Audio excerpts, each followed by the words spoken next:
Pois não. Sim, mas não. Mas o interesse das pessoas terem o reconhecimento do acidente de trabalho é diferente. Porque se aqui restar uma sequela definitiva que ele vai ser aposentado, ele vai ganhar muito mais. Ok? O fato dele ficar afastado por acidente de trajeto, ele não perde PLR. Entendeu? A empresa é obrigada a recolher fundo de garantia. Então, é diferente do que uma coisa que não é acidente de trabalho. Por isso que ele tem um interesse em comprovar. Ficou claro? Ficou? Beleza. Tá. Foi? Tempo. Então, olha aqui. Ó. Não vamos falar nada sobre isso. Dispensa inspeção em loco. Claro, você vai examinar. Ele tem uma perda auditiva, mas ele está queixando de perda auditiva, mas ele tem uma presbiacusia, acabou. Certo? Se você tem da época a questão do PPRA, LTK, TPC-MSO, tem análise ergonômica da época, por que você vai fazer uma nova? Você pode utilizar essa documentação. Inexistência das condições de trabalho à época, então não tem como você fazer inspeção num posto-trabalho que não existe mais. E aqui, ó, entra o problema da concausa. Depois de tanto eu ouvir a Cat falar, de tanto a gente discutir concausa, eu fiz a minha conclusão. Concausa, para mim, é o duplo mecanismo. Vamos dar um exemplo prático para entender. A pessoa tem um acrômio tipo 2, tipo 3, ganchoso lá em unha de gato, certo? Desde criança, ele sobrecarrega o ombro. Na verdade, é o supraespinhoso. No escovar os dentes, ele faz abdução, no pentear o cabelo, certo? Andar de bicicleta, andar de moto. Então, ele está a vida inteira dele utilizando e sobrecarregando o supraespinhoso.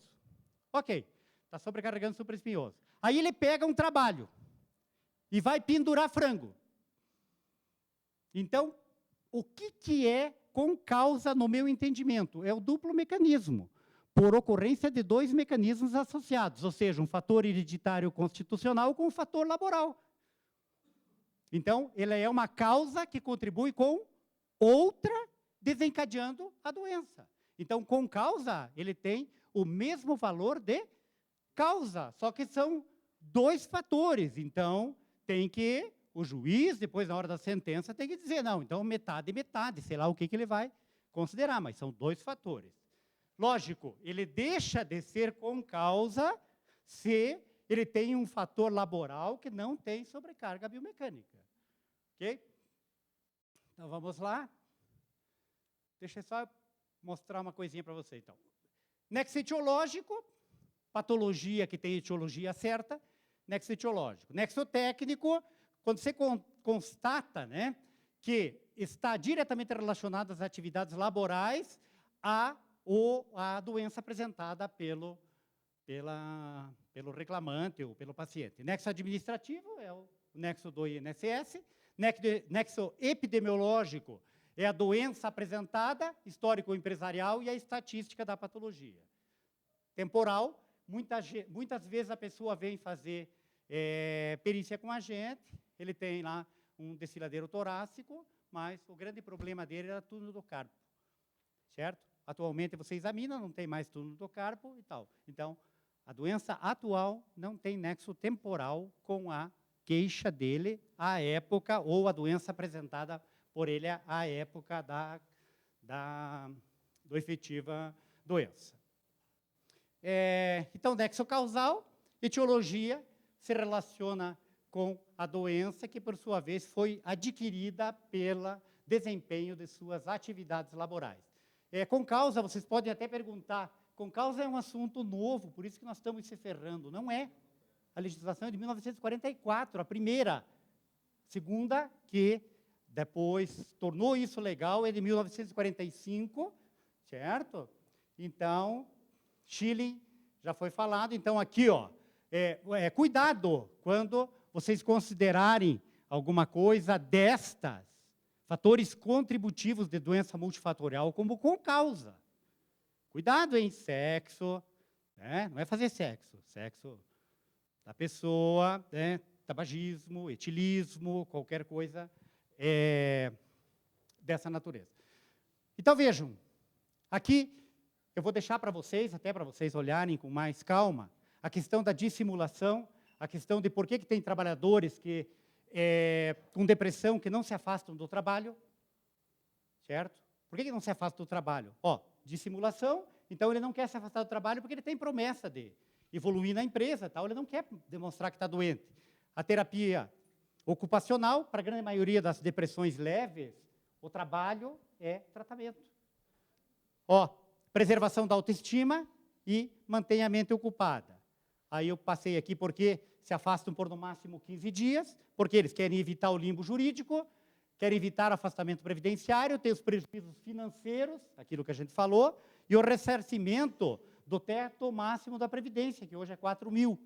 Tem pessoas que ganham 10, 15, 20 mil reais e não querem ir para o INSS para não perderem as diferenças. E por que alguns com 3 meses retornam ao trabalho? Porque o diagnóstico e tratamento foi adequado, aceita o tratamento proposto, adesão ao tratamento, então são pessoas que não têm interesses legais.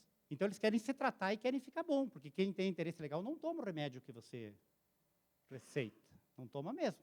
Ele quer perpetuar a sintomatologia dele, né? A questão da alta do INSS, né? Tá? E então, não é alta. Alta não, certo? Isso. Então, veja bem, alguns perpetuam, certo? Os sintomas. Por quê? Depressão grave, diagnósticos equivocados, uns estão trabalhando na informalidade, não realizam tratamento objetivando a preservação do benefício, simulação e metasimulação. O que é simular e o que é metasimular? Simular é você fingir uma coisa que você não tem. Metasimular é nós, médicos, criamos a metasimulação. Nós dizemos, você está com ler, você está ferrado, nunca mais você vai voltar à normalidade. Isso é metasimulação. E dissimulação eu já mostrei para vocês, é aquilo que a pessoa diz. Não, eu não vou... Ele diz, não vou falar nada que estou doente, para não ter problema. Daí ele fica 10, 15 anos trabalhando doente, daí ele vem fazer a perícia e a gente diz, me dá os afastamentos, me dá os atestados, me dá as coisas. Ele diz, eu não tenho nada. Eu nunca falei para o médico do trabalho que era doente. Então, nunca me tratei, ok? Então, discriminação e agravamento, eu pus aí para vocês verem. Eu trouxe um exemplo de doenças mentais e eu acho que é isso aí. Tá? Eu acho que de minha parte, eu tentei passar para vocês, não tem como passar isso em 40 minutos, mas eu trouxe o slidezinho para deixar para vocês consultarem qualquer coisa, e a gente sempre se coloca à disposição de vocês para qualquer dúvida que vocês possam ter. Independente de qualquer coisa, pode ligar para a gente, que a gente tem o maior prazer. Tá ok? Muito obrigado.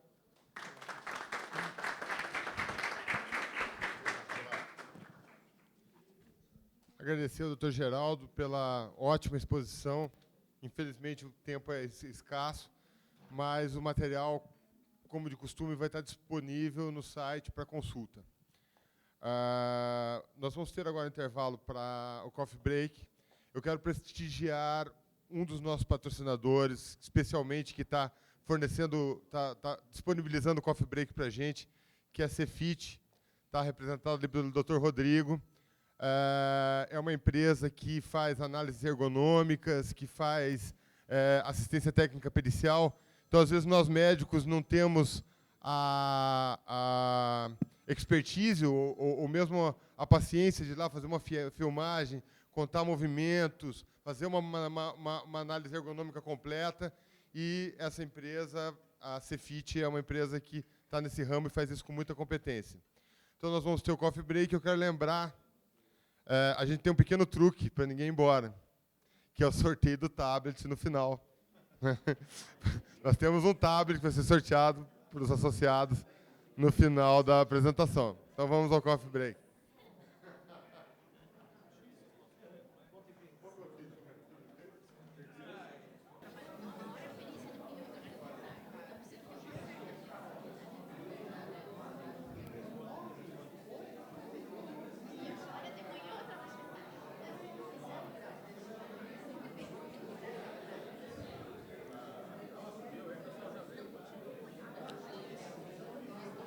Pessoal, vamos retomar então,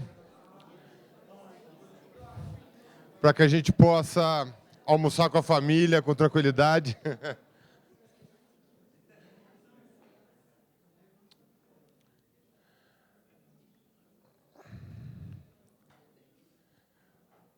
Dando continuidade, então, ao nosso encontro científico, eu só quero fazer, antes de apresentar o doutor Alexandre, eu quero só fazer um aviso. No final, então, do evento vai ter o sorteio dos tablets para os associados. Do tablet, é que cada reunião tem um tablet. e a mensagem do presidente, que o doutor Paulo daí vai passar para vocês.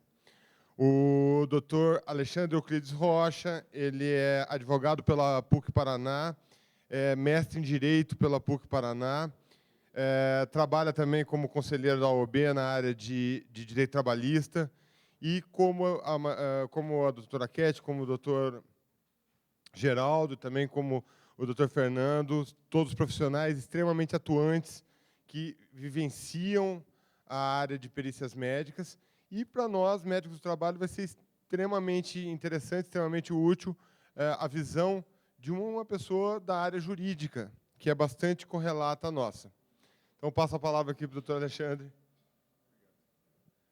Obrigado, Rogério. Inicialmente, queria agradecer o convite. É um prazer estar aqui junto com vocês, né? Um pouquinho fora da nossa área, né? A gente está acostumado a falar muito mais com advogados, com o pessoal do direito, mas justamente por isso que é mais instigante estar aqui, poder ter essa oportunidade de discutir questões com vocês que hoje estão absolutamente no nosso dia a dia, né? Eu ia até começar fazendo uma brincadeirinha. Eu fiz direito porque eu não gostava muito de biologia, química e física, né? E aqui da aula do Dr. Geraldo a gente acabou de ver, são matérias que estão absolutamente agora fazem parte do nosso dia a dia, né? E não só ainda a língua portuguesa no direito, a matemática quando a gente vai precisar calcular as indenizações, ou seja, né, as ações que envolvem doença do trabalho, elas conseguiram reunir uma quantidade gigantesca de informações. A necessidade de informação e de assuntos diversos é muito grande. E justamente é na ação que envolve a doença do trabalho é que se reuniram, então, os advogados e os médicos para trabalhar juntos, né? E, obrigatoriamente, a gente precisa ter os dois profissionais atuando em conjunto, né? Eu tenho a oportunidade também de trabalhar junto com o Rogério, que também é um prazer. A gente tem algumas ações que a gente atua em conjunto. E nas ações que envolvem doença do trabalho, também nas que envolvem salubridade, mas especialmente nas que envolvem doença, a gente precisa estar atuando 100% em conjunto, em harmonia, para chegar aí a uma conclusão interessante para o nosso cliente. Bom, eu vou começar contando um pouquinho como a gente chegou a esse momento desse nosso trabalho em conjunto, né? A Revolução Industrial é que aumentou o número de doenças do trabalho, né? O aceleramento das linhas de produção, em razão dos novos meios de produção, é que começaram a ocasionar as doenças do trabalho que a gente conhece mais recentemente, né? Então, claro que a partir do surgimento de doenças do trabalho, desse tipo de doença do trabalho mais moderna, é que os problemas decorrentes delas é que começaram a surgir de maneira maior. Então, os novos meios de produção, com as linhas de produção, é que deram origem a essas doenças do trabalho mais modernas. E os acidentes de trabalho, naturalmente, também passaram a acontecer num número maior.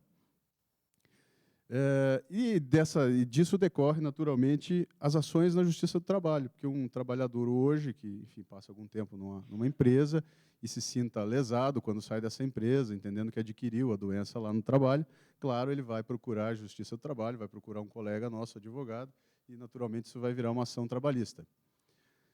Então, a responsabilidade civil, para a gente tentar entender um pouquinho o que é isso, ela surge lá no início, nos primórdios das sociedades mesmo. Quando o homem resolveu viver em conjunto, ele passou a estabelecer algumas regras de convivência, né?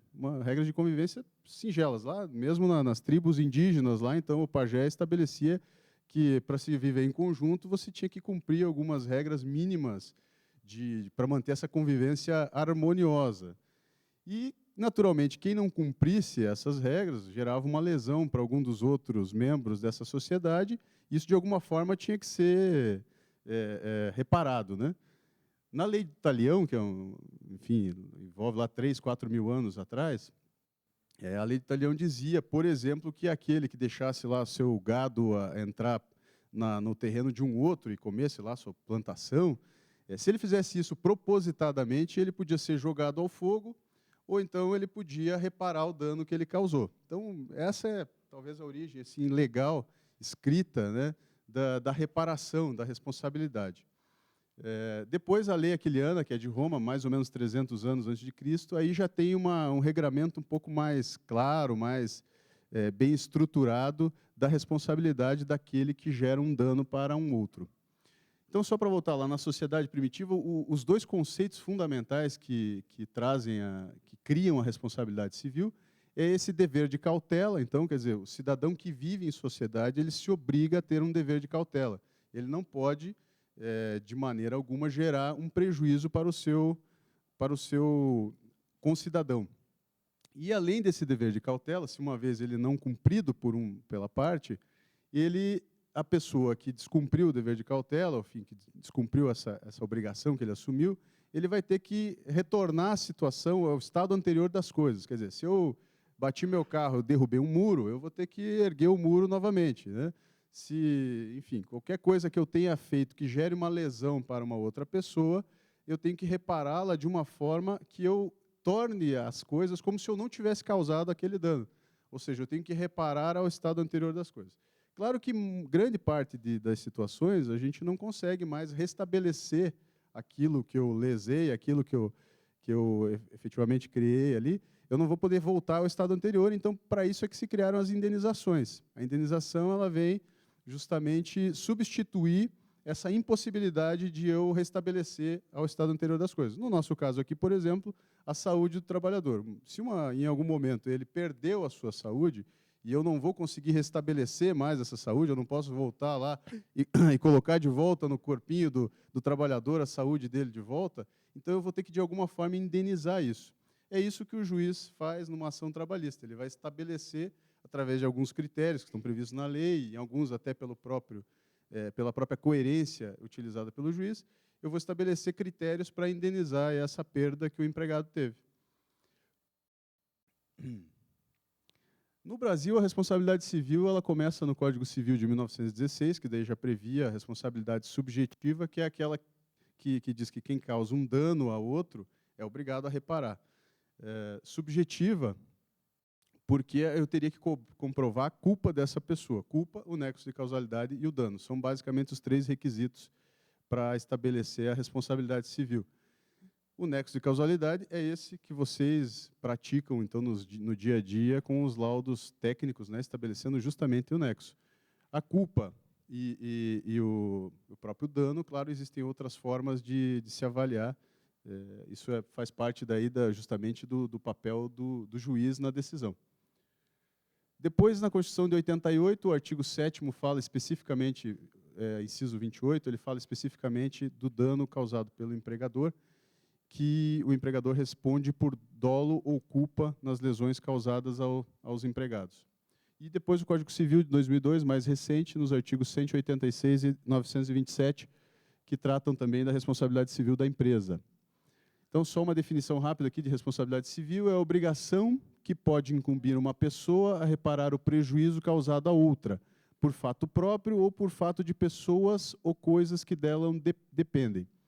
Ou seja, né, você vai ter que, como eu disse, reparar aquele dano que você causou, e não só os danos que você causou, como o exemplo que eu dei também lá da época da lei de Talião. Se o gado que eu tenho invadir uma propriedade e causar um dano, comer lá uma plantação inteira, eu vou ter que reparar esse dano também, né, porque eu tenho responsabilidade sobre aqueles animais. De alguma forma, eu deixei eles escaparem, enfim, deixei eles invadir a propriedade do vizinho, então eu teria que reparar aquele dano. Então, não são só os danos causados por mim, mas também pelos fatos de pessoas ou coisas que de mim dependiam, né? O Silvio Rodrigues é um autor bem clássico no direito civil, por isso que eu utilizei ele para trazer isso. Então, os requisitos da responsabilidade civil. A conduta, claro, tem que existir um ato, né, uma ação ou omissão que gere esse dano ao terceiro. Culpa, que aí a culpa ela se divide na culpa lato sensu, que é a que a gente usa popularmente, falar em culpa. Então, o réu é culpado do crime, ele foi condenado, né, a 20 anos de cadeia. Mas, na verdade, isso a gente está tratando de culpa lato sensu. Existe a culpa stricto sensu, que é aí aquela justamente que decorre da negligência, imprudência ou imperícia na ação feita pelo agente. E o dolo, que é aquele intencional mesmo. Eu quero mesmo produzir aquele efeito. Eu vou atirar uma pedra na cabeça de um cara, eu sei que eu vou machucar ele, mas eu quero fazer isso. Então, isso é dolo, eu tenho a intenção de machucá-lo. Agora, se eu fui atirar a pedra para derrubar uma maçã de um galho e acertei na cabeça de um cara, isso, naturalmente, foi por imprudência minha. Então, isso é culpa stricto sensu. Então, só para vocês entenderem a distinção entre as duas. O dano, claro, tem que gerar um prejuízo, né? Se eu atirei a pedra e passou só raspando no cabelo do cara e não machucou ele, não fez absolutamente nada, eu não gerei um dano para essa pessoa, eu não tenho obrigação de indenizá-lo. Né? Existe a necessidade, para surgir a obrigação de indenizar, de existir um dano, então, nessa ação. E o nexo de causalidade, que é justamente, então, o liame que liga a conduta ao dano. Quer dizer, eu tenho que comprovar que a pedra que eu atirei é que bateu na cabeça daquele indivíduo e machucou ele. Se comprovado isso, esse é o nexo de causalidade. Quer dizer, foi com a minha pedra que atirei que machucou a cabeça do indivíduo lá. Aí, e se não foi? Mas não foi. Foi um passarinho que bateu na cabeça dele. A minha pedra caiu lá do outro lado, lá não tem nada a ver com isso. Então, não existe um nexo de causalidade entre a lesão que ele tem na cabeça e a minha ação. Então, é isso, na verdade, que os médicos estabelecem quando a gente fala de doença do trabalho, né? O médico é que vai dizer que a ação, quer dizer, o trabalho dentro da empresa, gerou o dano. Dano, naturalmente, aqui a gente está falando da doença, né? Ou, em caso de acidente de trabalho mesmo, de alguma lesão específica. Então, basicamente, esses são os requisitos da responsabilidade civil e é aqui que, então, se encaixa o trabalho do médico na questão de estabelecer o nexo de causalidade. A responsabilidade civil da empresa, como eu já tinha dito lá no início, ela está prevista em 88 na Constituição, no artigo 7º, 28, que fala o seguinte: são direitos dos trabalhadores urbanos e rurais, além de outros que visem a melhoria de sua condição social, seguro contra acidente do trabalho, a cargo do empregador, sem excluir a indenização a que este está obrigado quando incorrer em dolo ou culpa. Ou seja, esse artigo fala, entre outras coisas, que o empregador está obrigado a indenizar o trabalhador quando ele incorrer em dolo ou culpa, né, numa doença ou acidente. E aí a gente tem duas questões que são muito discutidas hoje no direito do trabalho, que envolvem, naturalmente, as doenças do trabalho, que é a questão da responsabilidade objetiva ou subjetiva. A responsabilidade subjetiva é essa do artigo 186, que é aquele que, por ação ou omissão voluntária, negligência ou imprudência, violar o direito e causar dano a outro, ainda que exclusivamente moral, comete um ato ilícito. E, ao cometer um ato ilícito, ele vai ter que indenizar. Isso é responsabilidade subjetiva, por quê? Porque ele tem que ter uma ação culposa, né? Essa é a questão. Ele tem que comprovar essa culpa, essa omissão, essa negligência, essa imprudência. E existe a responsabilidade objetiva, que está prevista no parágrafo único do artigo 927, que diz que haverá obrigação de reparar um dano, independentemente de culpa, nos casos especificados em lei ou quando a atividade normalmente desenvolvida pelo autor do dano implicar, por sua natureza, em risco para os direitos de outrem. Aqui é a teoria, então, da responsabilidade objetiva. Isso se discute muito hoje se o trabalho gera para a empresa uma responsabilidade objetiva ou subjetiva. Objetiva seria assim: o trabalhador está lá trabalhando, ele se machucou, ele ficou doente, a empresa vai ter que pagar, a responsabilidade é dela. Tem algumas pessoas que defendem isso, dizendo que a atividade trabalho gera como consequência, de alguma forma, problemas para a saúde dos trabalhadores. E existe uma maioria, que é o que a maioria defende hoje, que, na verdade, não entende isso. Entende que o trabalho pode, eventualmente, gerar um prejuízo na saúde do trabalhador, mas que esse prejuízo tem que ser provado e também tem que ser provado que o trabalho é que contribuiu para aquele prejuízo, então, à saúde. Isso é a teoria subjetiva, ou seja, a culpa depende de prova. E essa prova da culpa no direito do trabalho, ela é feita basicamente com o laudo pericial que vocês fazem. Claro que também pela apresentação de documentos, de prova oral, mas o laudo feito pelo médico do trabalho, na Justiça do Trabalho, ele tem um efeito de estabelecer a culpa. Porque a partir do momento que você diz que existe um nexo entre o trabalho realizado e a doença que o empregado tem, você está dizendo que o empregador deixou de cumprir as cautelas devidas para afastar aquela situação ou afastar aquele risco para o empregado para adquirir aquela doença. Se você está dizendo isso, então o empregador agiu com culpa. Então a gente diz que a culpa, nestes casos, quando você reconhece o nexo, ela é uma culpa presumida. Ou seja, se aquele trabalho gerou essa doença, o empregador tem culpa por isso. Ele é uma culpa presumida. Eu não preciso ir lá e provar e dizer que ele deixou de apresentar os EPIs, que ele que o posto não era o mais ergonômico possível. Na verdade, isso tudo é uma dedução lógica. Ou seja, se aquele trabalho levou àquela doença, ele naturalmente, o empregador, em tese, por isso que eu disse, em tese, ele deixou de cumprir algum regulamento ou algum dever dele de cautela com relação àquele empregado. Porque a regra geral, naturalmente, é que o trabalho não gere nenhum tipo de lesão, nenhum tipo de doença, nenhum tipo de problema na saúde do empregado. Essa é a regra geral. Ou seja, qualquer problema que aquele empregado venha a ter, em tese, a culpa é do empregador.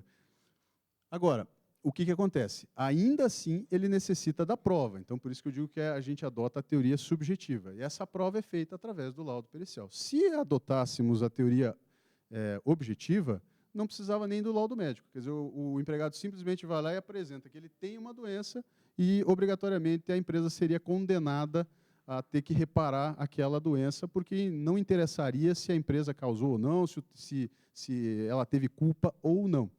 Então, essa é a diferença básica entre a responsabilidade objetiva e a responsabilidade subjetiva. Eu trouxe aqui uma decisão do TST que justamente afasta a aplicação da responsabilidade objetiva nas ações de indenização. Isso é só para conhecimento de vocês, depois fica no material para vocês lerem. Mas a gente vai encontrar também decisões que falam da responsabilidade objetiva do empregador.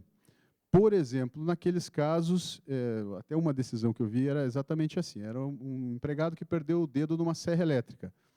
Então, nesse caso, a decisão proferida entendeu que a serra elétrica ela gera naturalmente um risco, que o empregador tem ciência desse risco, né? E que mais? A empresa é quem lucra com aquela atividade. E, ao lucrar com aquela atividade, então, ela assume todos os riscos da atividade, né? Isso faz parte do risco do empreendimento econômico. Quer dizer, todo o risco do empreendimento econômico é do empregador, nunca vai ser o risco do empregado. Então, dessa forma, se a serra elétrica gera esse risco e ele cortou o dedo, eu não preciso comprovar culpa da empresa, né? Nesse caso, a decisão era de que a culpa seria objetiva, ou seja, o empregado que trabalha numa serra elétrica e que corta um dedo na serra elétrica, a culpa vai ser do empregador. O que você conseguiria utilizar num caso como esse para afastar a responsabilidade da empresa? A culpa exclusiva da vítima. Essa é uma das coisas que a gente utiliza muito no direito para tentar afastar algumas situações de responsabilidade, porque isso pode efetivamente acontecer. Ainda mais num caso como esse mesmo da serra elétrica, que é muito fácil para o trabalhador, se ele quisesse, se ele tivesse a intenção de gerar o acidente para obter uma indenização, é uma coisa absurda, a gente não vai dizer que isso aconteça, mas vamos só imaginar teoricamente, vamos imaginar teoricamente que ele quer receber um pecúlio lá pelo resto da vida, um benefício, não, um auxílio acidente o resto da vida, porque perdeu a capacidade de trabalho, ou porque ele quer ganhar uma indenização, ou porque ele quer ganhar estabilidade na empresa também. Então, ele vai lá e corta o dedo na serra elétrica. Aí, o que a gente teria que fazer? Comprovar a culpa exclusiva da vítima, que seria, em tese, uma forma de afastar a responsabilidade da empresa. Não é muito fácil fazer isso, mas se conseguisse comprovar que ele fez propositadamente o corte do seu dedo, naturalmente a empresa não estaria obrigada a indenizá-lo e não arcaria com as outras consequências desse ato. Que mais? Eu já iria para a conclusão. Eu tentei fazer uma palestra bastante breve para a gente poder até discutir mais no final questões que vocês entendam interessantes aí no dia a dia. Mas eu anotei mais algumas coisas até durante as palestras do Dr. Geraldo e da doutora Keti para falar para vocês. Então, além da culpa da vítima, eu queria falar um pouquinho das indenizações, que até o Dr. Rogério tinha me feito esse pedido no início. Da responsabilidade, então, do laudo médico, né, ao fixar um nexo, é justamente isso, porque as indenizações, no caso da doença do trabalho, são muito grandes. Né? O empregador vai ter que responder por, em alguns casos, né, a reintegração do empregado, então a indenização do período que ele ficou afastado, por todo o prejuízo com relação a médicos, hospitais, remédios que ele teve durante o seu tratamento. Pode responder com uma pensão vitalícia, né, se ele perdeu parte da sua capacidade. Para esta pensão vitalícia, existe uma previsão no Código Civil de se criar um fundo para manter esse pagamento. Então, esse fundo é um cálculo maluco lá que é feito, que estabelece um valor que é depositado numa conta, poupança, que vai ficar lá resguardando essa pensão vitalícia do empregado. Isso, normalmente, chega a valores bastante significativos. Então, é claro que, ao se fixar o nexo, então, a gente tem que ter essa cautela. Primeiro, como eu disse, não vai se mais discutir a culpa, porque aí, no caso, como eu disse, do trabalho, estabelecendo-se o nexo de causalidade entre a doença e entre o trabalho, naturalmente a empresa já é culpada. Então, a decisão proferida pelo perito num laudo pericial, ele praticamente estabeleceu a condenação da empresa.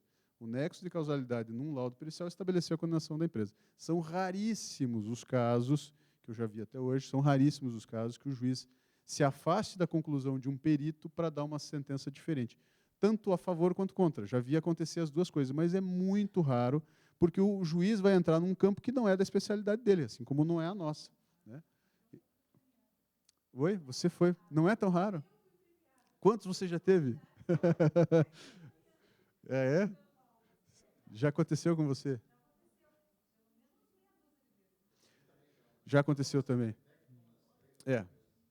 Eu vi recentemente o tribunal tem um laudo, tem uma decisão que foi contrária a um laudo e a juíza se baseou nas informações que ela tirou da internet através do Google. E ela utiliza isso na decisão dela no acórdão. Está transcrito as informações que ela conseguiu no Google e ela, então, analisando aquilo que ela leu no Google, ela entendeu que o perito estava errado e que tinha nexo. E ela condenou a empresa, com base no que está no Google. É um absurdo dos absurdos. O recurso ainda está sendo julgado. Isso foi para Brasília, não foi julgado ainda, né?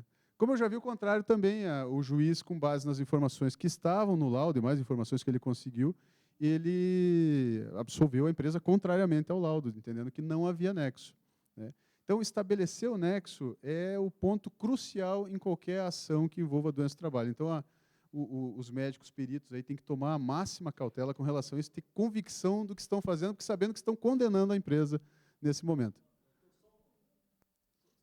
Uma perguntinha. Pois não, claro. Médico, não tem nada dessa questão jurídica. É o seguinte, por exemplo, eu faço uma perícia de uma pessoa que cortou o dedo. Vamos citar esse exemplo. Cortou o dedo. Certo. A culpa é do empregador. Eu, como perito assistente, eu não posso batalhar que essa culpa, que o senhor disse, não, está marcado, a empresa vai ter que pagar. Mas eu não posso diminuir na minha ação, Perfeito. eu não posso trabalhar para que essa culpa seja diminuída, a indenização seja menor, alguma coisa desse tipo? Perfeito, doutor. Perfeito. É exatamente isso. Quando a gente conseguir comprovar, por exemplo, que o empregado contribuiu para aquilo, por exemplo, deixando de usar o IPI ou deixando de seguir algum procedimento de segurança da empresa, é claro que é importantíssimo isso estar relatado no seu laudo, porque o juiz, ao arbitrar uma indenização, não que ela não vai existir, ele pode entender que ainda assim a empresa tem a sua responsabilidade e vai ter que indenizar. Mas ele vai arbitrar num valor menor, porque ele sabe que o empregado também contribuiu para aquilo. Então, é importantíssimo esse detalhamento, esse cuidado no laudo de apresentar, sim, a culpa do empregado. Como eu disse, ela pode chegar até a afastar inteiramente, se a gente comprovar que o fato aconteceu exclusivamente da ação do próprio empregado, por descuido dele, por descumprimento de regra de segurança, enfim, ou por não usar o EPI. Então, você pode até afastar inteiramente a indenização. E claro que se você comprovar pelo menos que ele contribuiu, você vai ter uma indenização reduzida. E é natural que o juiz vai utilizar isso, então, ao arbitrar a condenação. Pois não. Deixa eu só lhe citar um exemplo interessante. Eu tive um caso em São Paulo, no Aras, em que eu era o assistente técnico, e um outro médico acompanhou a perícia e acabou se comportando, sei lá de que forma, e o perito deu o laudo satisfatório ao autor, havendo nexo de causalidade.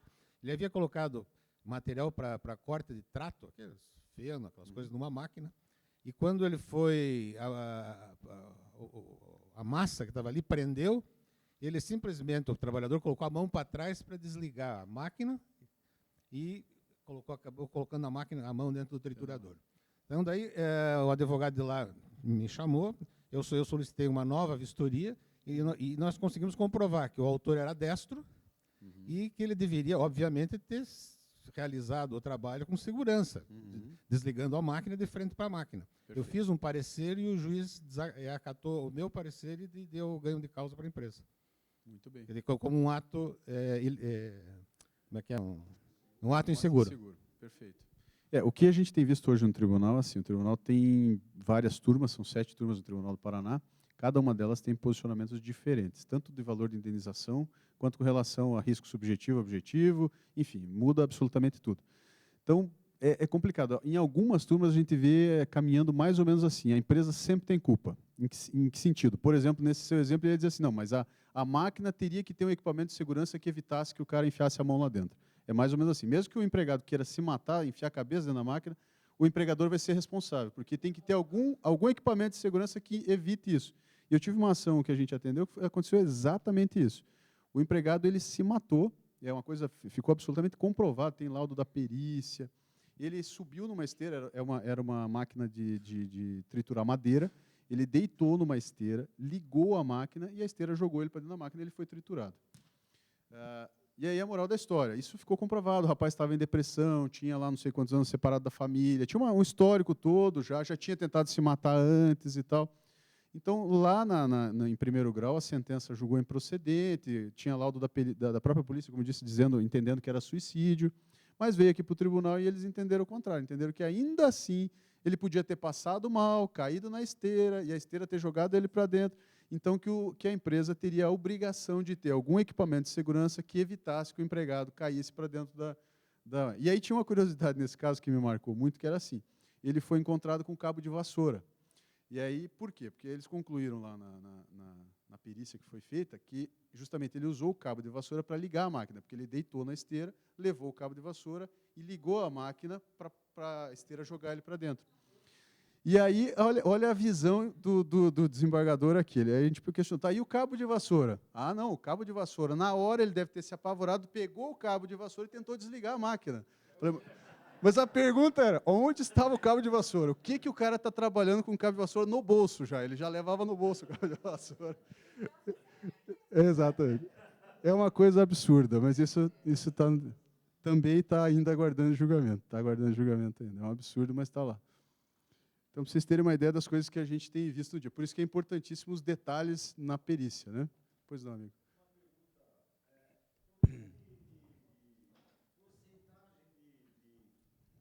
De perdas, por exemplo. Certo. A falange distal do quarto dedo e às vezes...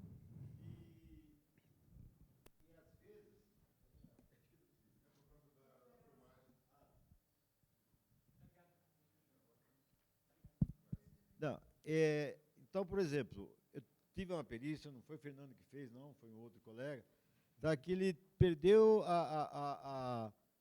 o quarto dedo, a falange distal do quarto dedo. O perito deu 25% de indenização. Uhum.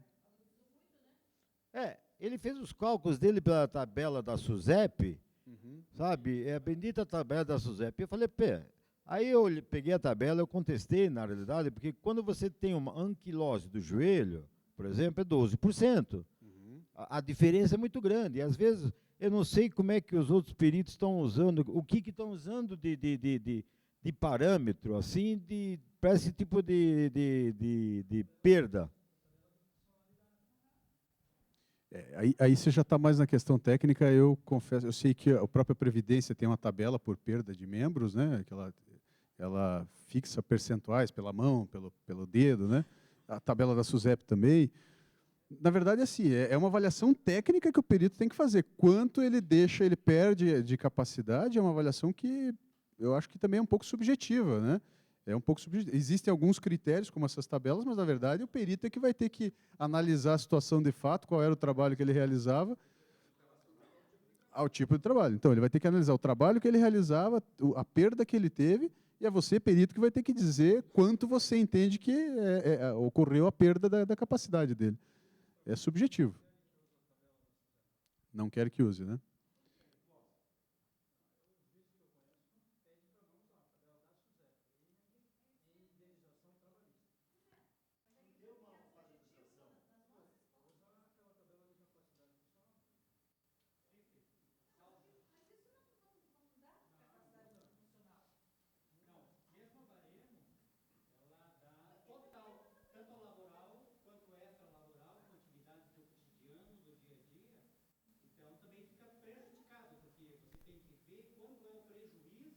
Uhum. Uhum. Se fosse um quarto dedo para o Jimi Hendrix, que considerado o melhor guitarrista, é uma coisa. Perfeito. Agora, para um auxiliar de produção é outra coisa. Pois é, mas perder uma falange do quinto dedo para mim, que sou obstetra, é diferente de perder uma falange com o osso. Eu tenho que fazer isso aqui. Então, é por isso que Por isso que eu acho que a avaliação tem que ser subjetiva. Exatamente.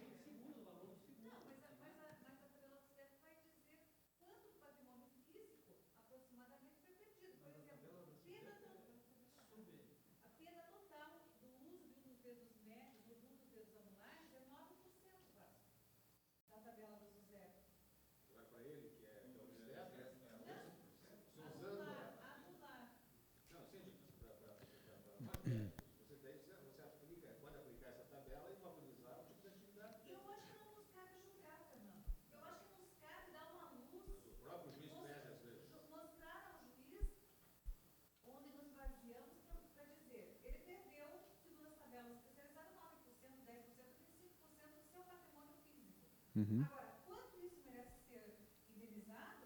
Desculpe, mas acho que isso Não digo do valor, eu digo sempre de percentual, né? O valor, claro, vai ser o juiz, mas o percentual é importante que o perito indique.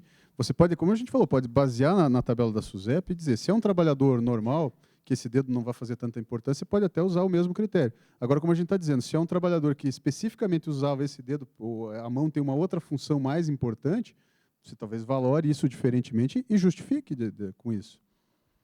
Só mais uma coisa. Eu acho que é muito importante, quando a gente pensa nesse tipo de perda, é pensar na função de cada segmento do corpo. Então, qual é a função da mão? É preensão e pega. É pegar o alimento e levar à boca, né? É uma função muito importante. Em que é que a falange distal do quarto quirodáctilo vai atrapalhar no desempenho desta função? Acho que tem que discutir isso também. Uhum.